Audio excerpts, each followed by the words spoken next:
Sudarlun, angin puting beliung menghantam 2 unit rumah warga di Kampung Bale Atu, Kecamatan Bukit, Kabupaten Bener Meriah, Selasa sore.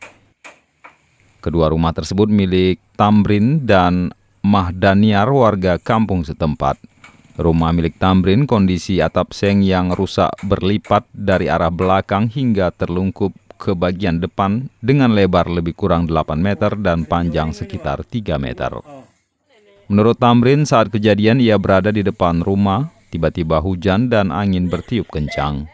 Kemudian terdengar suara gemuruh dari atas rumah dan terlihat seng atap berterbangan.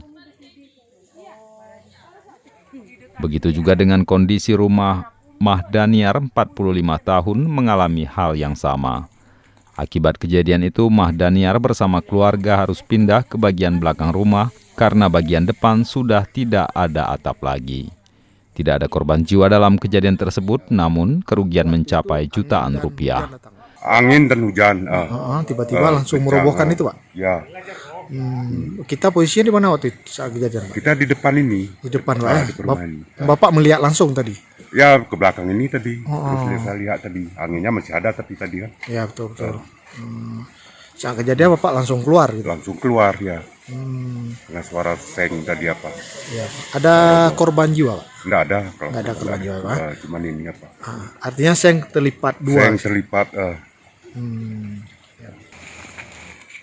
Dari Redelong, Budi Fatria, Serambion TV.